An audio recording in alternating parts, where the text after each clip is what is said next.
Go Hello Vickers. and hello and welcome to episode 5 of the 2016 season of Taking Liberties.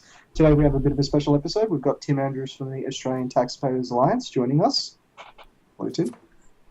Uh, yeah, they can't actually see you. You're gonna have to say something. Hello. So, All right. We've also got Tim Wills, who's a regular from Victoria, Hey, regular Tim here. and we've got Lee, obviously controlling the video and everything over in West Australia. I am most irregular. Very regular. So, speaking of regular, we're gonna talk about our pet peeve topic here, the nanny state, and basically the lockout laws and all the fun stuff that's been going on in Queensland, if you will believe it. Uh, obviously they've decided to import the New South Wales disease. Furthermore, we're going to discuss the new Senate voting reforms that the Greens are really pining for, and the Coalition and Labor seem to be getting on board to push.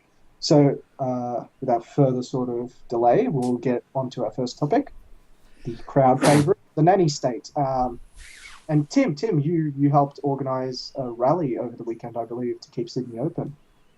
I certainly didn't help organise it. I take absolutely no credit for the amazing job that was done there. I mean, we were there with a good group of Liberty people. But look, I have to say, it was an amazing experience because there were about 15,000 people there.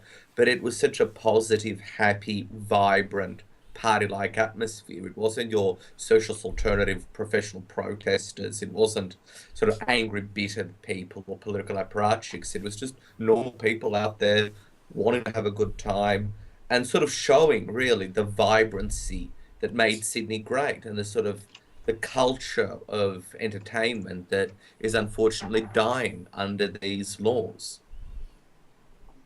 How was it? How was it received in the media? Because I didn't watch the news last night, and I wasn't in. I don't live in Sydney, so obviously it may not get a whole lot of coverage here. So how did it go down in the press and on telly? Look, I didn't watch the telly last night because I was so I can't answer that one. Look, I actually think the media coverage was quite small. I mean, for a protest of 15,000 people, it got nowhere near the amount of traction I think I've seen protests with 10 people get. Like the print media in particular are still somewhat in favour of lockouts, although they're retreating from it. I know that the organiser of the rally was on Sunrise on TV this morning, but even then, a lot of the reporting is just filled with professional victims and professional nanny statists sort of advocating their viewpoint rather and ignoring what obviously the vast majority of Sydney residents want. Which is no lockouts, I presume, or Yeah, absolutely. or a scale back of the lockouts, at least. Everyone wants ways to deal with troublemakers, but I think that especially if you're young and you're interested in the creative arts or like music or just going out, even if you're not, from that demographic, but you just want to have a scotch on the rocks after midnight. I mean, if you're a tourist and you've just flown into Sydney from an international flight and you've got an evening flight, you want to go to your hotel and have a drink, you can't. I mean, these things affect a lot of people, and that's why I think there's such widespread opposition to them by people who care about it. Yes, there was a survey done of 350 people across New South Wales. My God, look at the sample size there by one of the nanny state activist groups, which said, a majority of New South Wales residents support lockouts. But you have to remember that other than the fact that this survey sample size was so small to make it meaningless, it was also biased questions and all of that. But the other thing is, a lot of the people who might support lockouts have absolutely no interaction. They just ask a question and they answer on a survey. The people, and this is where it's interesting politically, because the people who are affected are those that it's a vote-moving issue for, and they're 90% opposed to the lockouts. So there's a big, even if a majority of people in New South Wales support lockouts, that's not a vote-moving issue for them. The people whose livelihoods, whose entertainment, whose enjoyment of Sydney is being demolished by lockouts, they're the ones who it's a vote-moving issue for, and that's what I think Mike Baird needs to be scared about. And secondly, the fact that Mike Baird has always prided himself up until now on his images. You know, the cool premier. Oh, look, I go to Tay-Tay concerts. I surf. I'm cool. I'm hip. I'm with it. Look at my social media team. And I think his public image has taken a beating because of it. If the New South Wales Liberal brand isn't that strong. It's Mike Baird who's strong. And if his public image is taking a battering, that could seriously come back and hurt him. Yeah, I was actually going to say, he picked an interesting statistic when he jumped out to defend the lockout laws, because he started talking about basically the growth in small pubs, which I found a confusing statistic to jump to, because firstly, it was a statewide statistic, and secondly, who cares if there's more small pubs opening up? It's overshadowed by all these institutions shutting down. Yeah, absolutely. I mean, look, the fact that there are some more small clubs opening, great. I mean, they changed some of the licensing restrictions a few years ago. That was good, but it's a drop in the ocean compared to the desolate. Like, you go even on a Friday night, even to Sydney, and it's almost becoming a ghost town. Like, even it has flown over to George Street. Like, George Street gets pretty empty on weekends now. I have to say, during my recent visit to Sydney for LDP National Conference, when I walked back from this central to down to my hotel, it was basically dead. And it's like, wow, this is a Saturday night. It's nothing here. Wow, this is incredible. I mean, you don't expect that in a... No, you wouldn't expect that in Sydney. You'd expect it in, say, Canberra. You'd expect it in, say, Townsville. Basically like small towns here and there. Not in a city the size of 4 million people, especially not an international city. And it seems also that the politicians, well, for the moment, are still defiant. So is it still fair to say that the nanny statists are still the ones most in their ear all the time? I actually think this is... so there's this thing, when someone is absolutely wrong about something, and they know they're absolutely wrong on something, they double down on it. I don't know how to describe it other than there's like an element of pride where people just don't want to back down from a position because they've made, they never want to make it appear like, oh, you were right and I'm changing my position because you were right. They want to make it seem like they'll back down because of consensus. They'll make it seem like they want to back down because the public servants told them.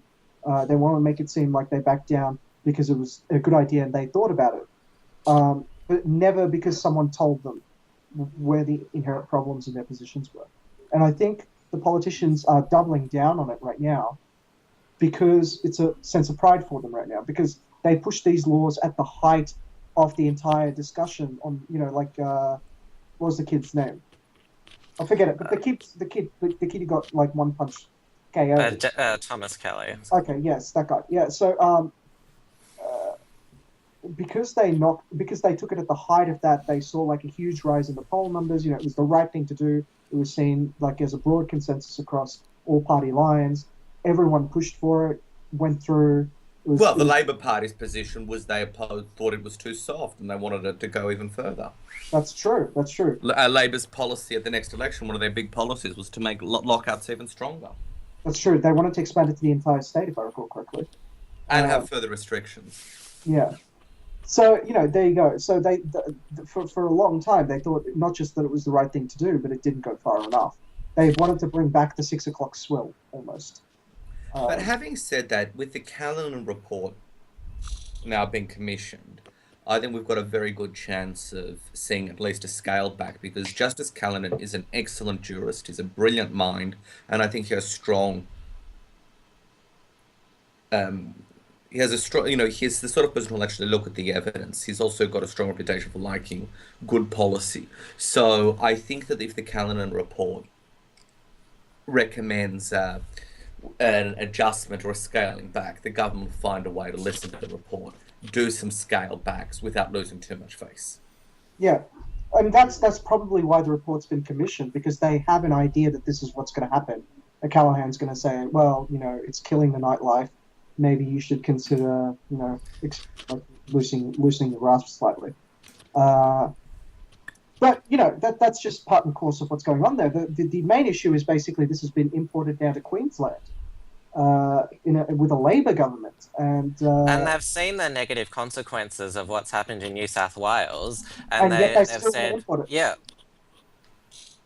Yeah. Again, there's a very well-financed public health nanny state lobby that's that. what I was referring to. But I want to talk about the funding more next week of the nanny state lobby for various reasons, if you'll have me back. But the more disturbing thing with Queensland is the rumour, which has been denied, but most people still think it's true, about the deal with the Katter Party over Uber. Yes. So I heard about this. So for anyone who's not familiar with this, the Katter Party wants. I can't tell if they're in the pockets of the taxi cartel or not. But basically, the Katter Party wants Uber to be regulated. It's a rent-seeking party, like, pretty much. It is absolutely. But for some reason, they're going for some sort of vague jobs package and Uber regulation. No, they're not. No. Katter doesn't want to regulate Uber. They want to keep Uber illegal, but make double demerits for Uber riders. So at the moment, in other states, if you're an Uber rider, Uber will just pay the fine. Katter wants to make it that Uber drivers will basically lose their licenses. And they can't drive a car, which I hadn't heard that one. Yeah, that was what Katter's pushing for, and it is alleged that Labor's supporting them on that was the deal for Katter supporting Labor's lockouts policy. Was there a particularly sort of like a catalysing event for Queensland? Because I mean, I haven't heard anything. There was a one-punch King hit about a month ago. That was the trigger. Okay. Yeah. It wasn't. Yeah. It's always. But Labor went to the election with this as their policy. Yeah, that's what I was going to say. This was an actual, because I know Rod Schneider, who's a good friend of both Tim and mine, who runs the. Is he still the president of the Queensland Young Whips, or has he moved on? No, it hasn't been for years, but he has been running the No Curfew campaign. Yeah, so he's been running the No Curfew campaign. But basically, they went to the last election with this. They were talking about importing New South Wales like lockout laws, and they constantly, if you take a look at the rhetoric of Anna, I can't pronounce her last name, so I'm not Anastasia Palaszczuk. Whatever. Okay, I just can't do. Just don't read it. You just hear it. Don't read it. Yeah. So So if you look at the rhetoric that she's come up with, she goes like, it was a success in Newcastle, it was a success in Sydney, and I'm sitting there going like, yeah, it killed the nightlife in both towns. That's what you want to do in Brisbane. Fine, just be honest about that. And yeah, so they're doing this largely on the grounds of public health. And yes, obviously, a King hit was a good catalyst for that. I can't help but feel that these public health parties are vultures. Like, they take human misery and they run with it. And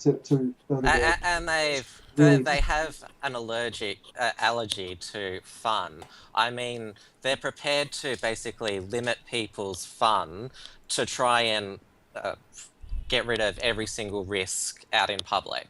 That's what they're basically about. Well, I mean, that's not in and of itself surprising, though. The thing is, they don't I don't think they see themselves as vultures or killjoys or anything like that. I just, they think they're doing the community a service. They think that, and I'm sure even as libertarians, we can agree there are things that are too risky. We would say, well, that's what insurance is for. Yeah, that's what insurance. And I just don't do that thing. So if I see somebody doing something crazy, I just think, well, I'm not going to do that. I don't think it should be illegal for you to do it. But that's the difference. Is they see it and they think, I need to save you from the consequences of your actions. So that's one aspect. And the other aspect is we have a socialist, like a single payer healthcare system, and so there are real costs. We would argue. We would turn around and say, well, that's a justification, therefore, for getting rid of... user pays. Yeah, for user pays. Yeah. But that's not how they operate, because they're locked into the mindset, as a lot of Australians are. And let's be real, most Australians like the system we've got. Even though it doesn't work as well as it could, they like it. So, I think that is an attractive argument to say, well, for others, to say, well, yeah, if you do something stupid, if you're going to put these huge costs on taxpayers, we're going to stop you from doing that thing. So, no, that's not fundamentally true. Australians are absolutely fine with user pays. Example, cigarette taxes. Another example, alcohol taxes. Well, yeah, but people are not interested in generally in intellectual consistency. Like most people don't have are quite okay with having two completely contradictory set of You are beliefs. absolutely right. The Australian mantra is that we are absolutely happy for other people to pay for our shit.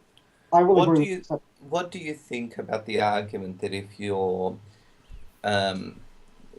get drunk and cause injuries to yourself, right, you don't get covered by Medicare?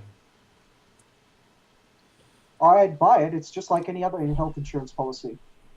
Like, for example, well, that depends on whether there's a drunks insurance that comes out. What if there isn't? What if they want to change the law that if you get drunk and injure yourself, Medicare won't cover you and you have to pay the bill yourself? But this is the fallacy of socialized medicine. Instead of insurers risking us, we have a... No. See, the thing...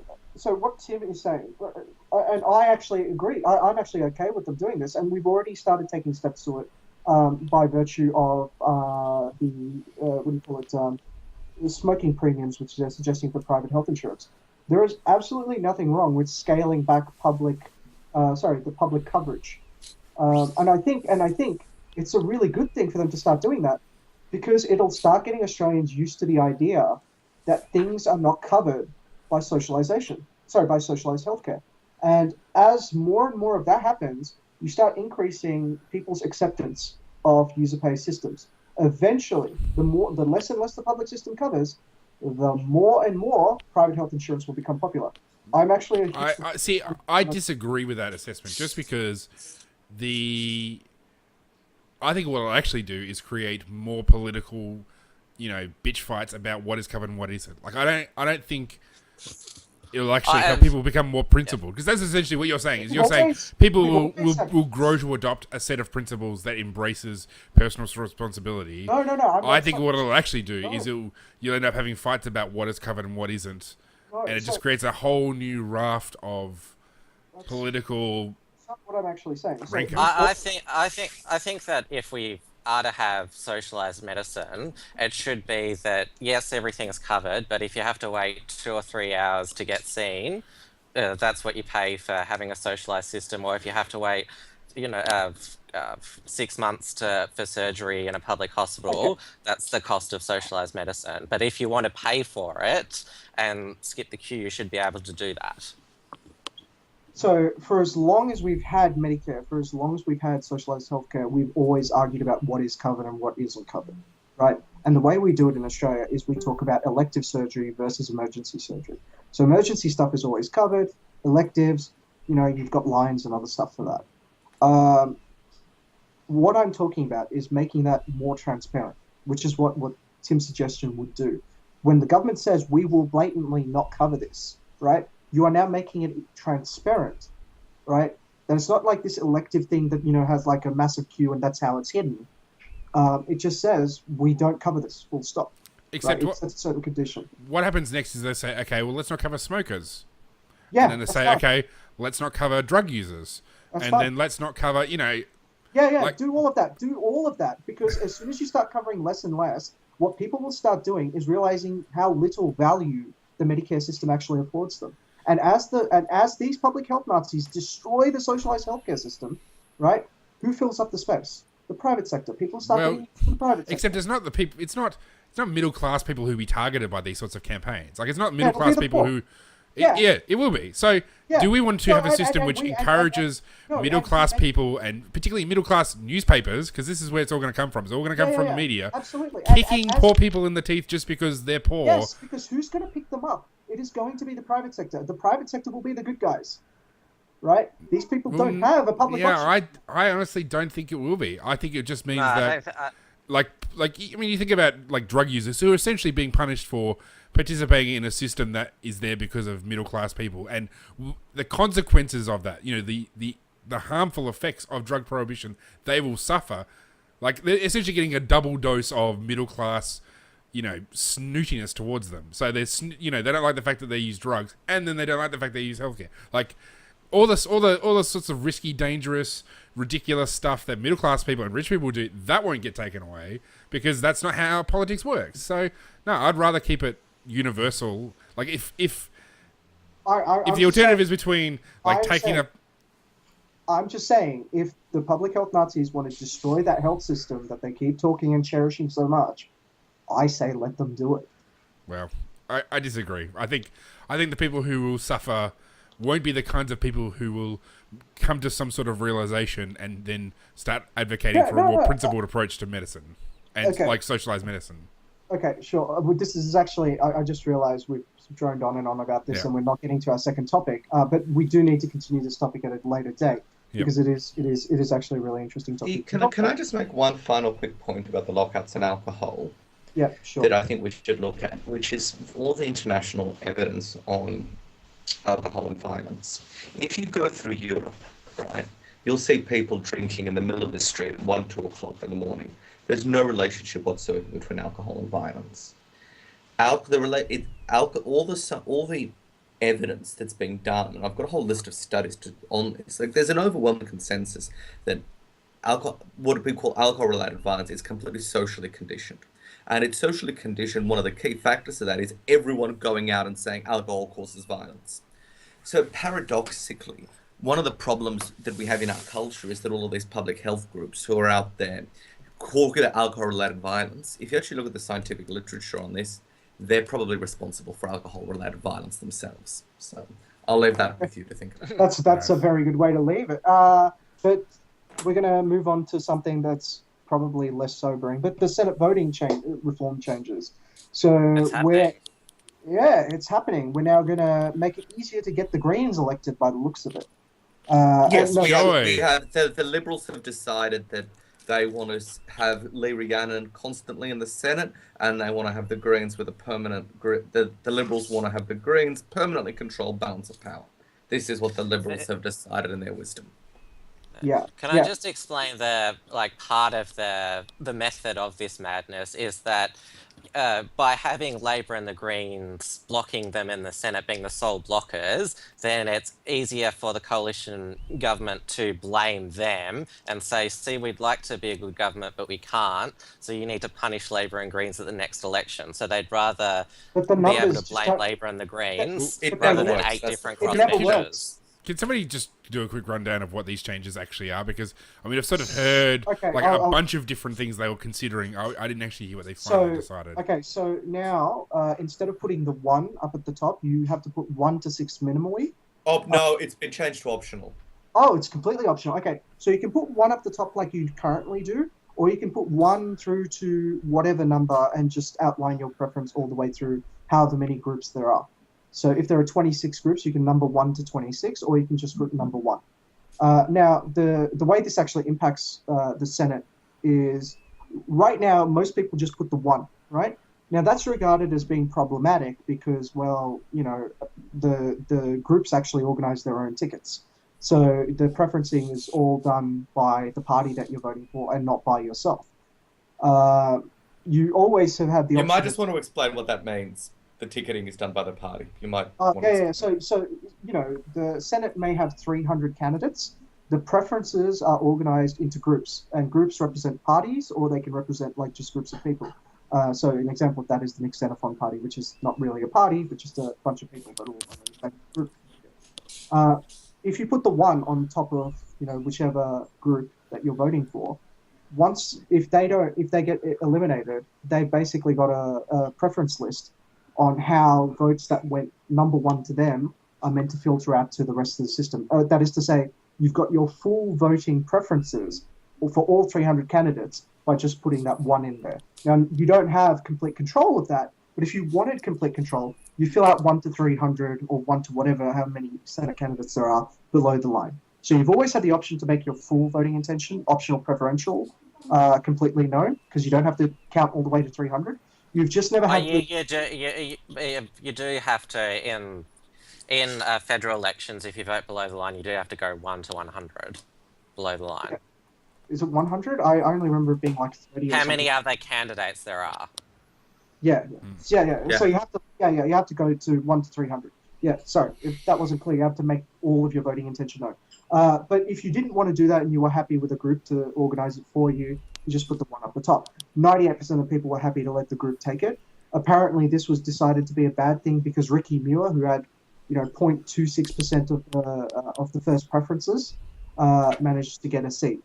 Although, given that everybody's full voting intention was put in and that's how it came out, I don't see what the complaint is. Well, the complaint is that 90% of people don't know about the group ticket vote and the preference flows. And then people... Because they don't pay attention, But the thing is... They're rationally ignorant. They're rationally ignorant.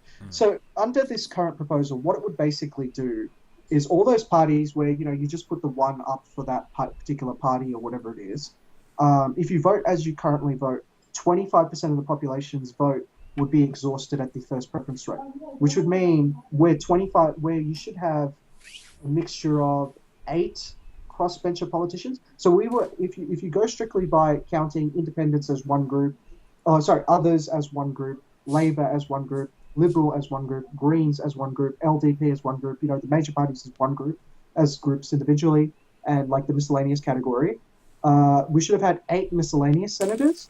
We should have had 8 miscellaneous senators, 3 Greens, I think it was 7 Labour and 14 Liberal. What we ended up with was 15 Liberal, 7 Labour, 4 Greens, 6 senators, 6 miscellaneous, and 1 LDP. So the point is basically we're not properly represented in the Senate, and the current proposal would basically make it really, really easy for the 3 major parties to just dominate the Senate. So effectively, every election in every state is going to be 3 Liberal, or 2 Liberal and 1 Nat, and 2 Labour and 1 Green every election cycle. The only way to break that is... That's going on the previous electoral math, but surely... Yeah, surely that it could be quite different.